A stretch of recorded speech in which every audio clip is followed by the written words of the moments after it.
In this video, we are demonstrating how to do an insulin pen injection. It is important that a fresh needle is used every time, as needles should not be reused to give insulin. So the young person is going to screw the needle onto the pen and remove the green cap. The next important step is to ensure that an air shot has been done, and this is to make sure that there are no bubbles within the insulin. After the air shot, flick the end of the pen and then dial up the correct dose.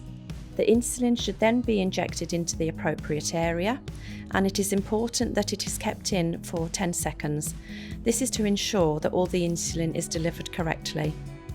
After the injection, it is important that the pen needle is removed from the pen device and disposed of appropriately.